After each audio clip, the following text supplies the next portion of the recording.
Biodata klien, nama yang diberi Mohamed Daud bin Putih. Beliau berusia 82 tahun dan berasal dari Pulau Pinang, Malaysia. Beliau mempunyai penyakit gout, kolesterol tinggi, kencing manis, usus dan jantung.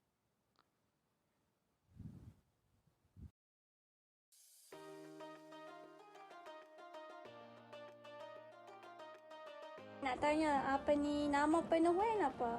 Nama penuh Wan adalah Muhammad Daud bin Putih. Okey, sekarang ni Wan umur berapa? Sekarang Wan punya umur ialah di dalam lingkungan 82. Okey. Wan lahir daripada 3 hari bulan 3 tahun 39. 1939. Jadi semuanya 82.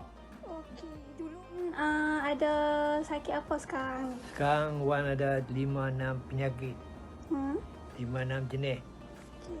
Gout dan Hmm. kolesterol lebih, kencing manis, dan lagi satu apa tu, penyakit Wan yang dah lalu tu usus dengan jantung. Lima tu cukup lah. Nak ada lagi? Okey, cukup dah. 5 juga. Okey. Kalau untuk gout tu, macam mana Wan ambil air semayang, Wan solat, semua tu? Ambil semayang macam mana sekalipun terpaksa kena ambil. Sebab kita kena melalui segala-galanya melalui aurat. Jadi kalau kita nak tutup satu tempat yang tak kena air, jadi kita tak sah mengambil wudu. Lagi satu masalah di dalam perkara wudu tu semuanya kena cukup lengkap. Baru kita boleh semayang wajib. Tak, bukan dia sunat. Okey, cara Wan semayang tu, Wan semayang duduk kan? Semayang duduk.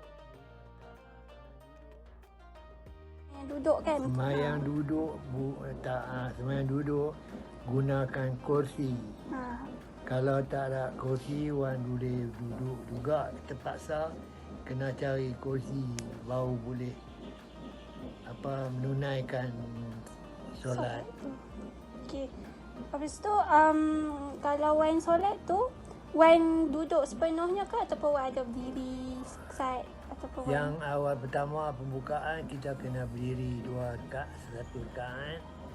Belakang tu kita yang lagi 3 kita boleh buat dudukan seperti biasa.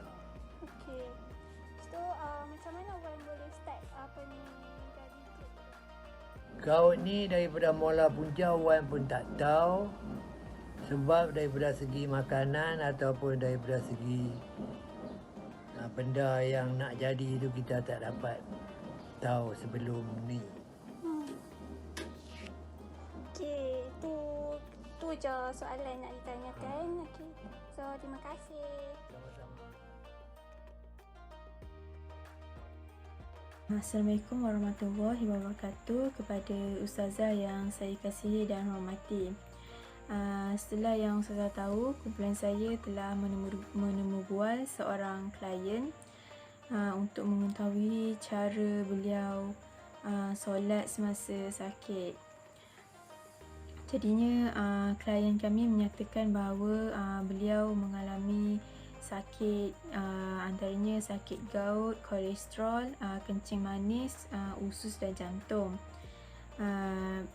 Beliau juga mengatakan bahawa semasa beliau sakit, beliau mengerjakan solat secara duduk, iaitu pada permulaannya beliau solat secara berdiri sehingga selesai rukuk yang pertama. Beliau solat duduk sehingga ke tahiyat akhir. Jadinya di sini saya ingin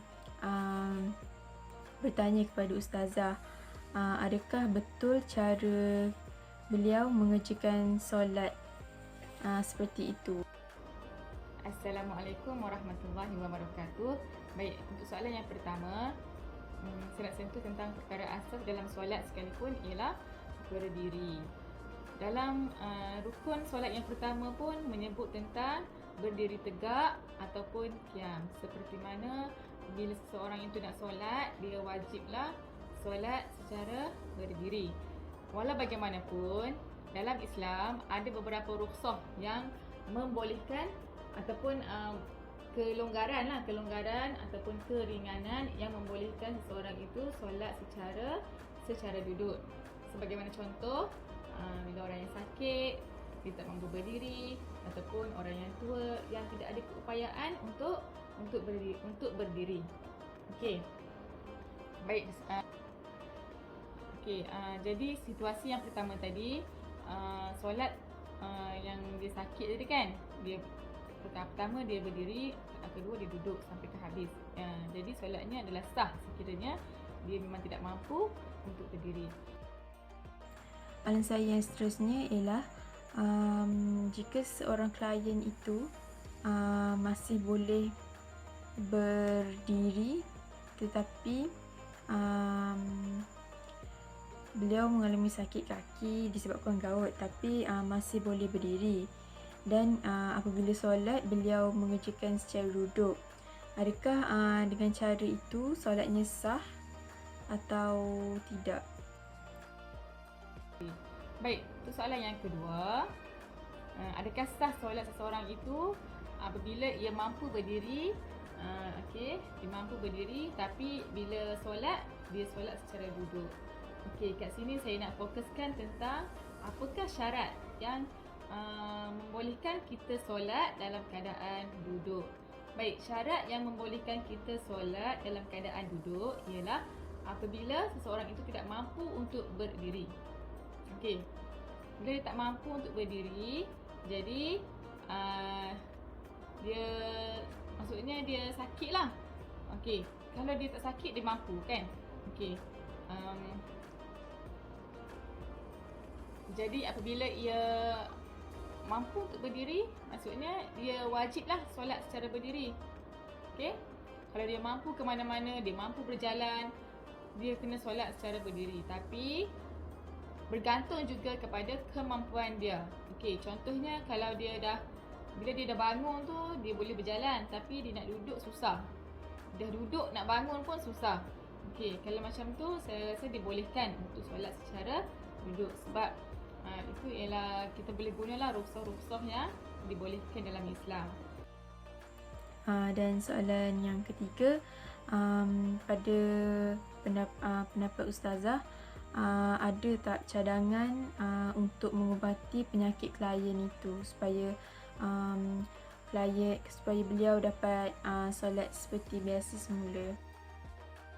Untuk soalan yang ketiga, saya rasa lebih baiklah tentang perubatan tu, saya rasa lebih baik bertanya kepada yang lebih pakar. Cuma kita kena ingatlah, penyakit ni datang daripada Allah Subhanahu Wa Taala. Dan Allah jualah yang maha menyembuhkannya. Setiap penyakit mesti ada ubat dia. Dan Allah yang maha menyembuhkannya. Kita sebagai orang Islam ni, mungkinlah juga kita boleh maksudnya kita boleh ikhtiar dengan baca doa, ayat-ayat Quran yang ayat Quran yang doa untuk menyembuh penyakit tu kan, ataupun selawat-selawat syifa tu ke. Itu ialah ikhtiar kita lah, dengan niat. Bila kita baca doa tersebut, kita kena niat lah, kita kena minta dengan Allah supaya sembuhkan penyakit kita. Seperti maksudnya sembuhkan penyakit kita supaya kita dapat solat, dapat beribadah kepadanya dengan sempurna. Hukum bagi ibadah solat adalah wajib.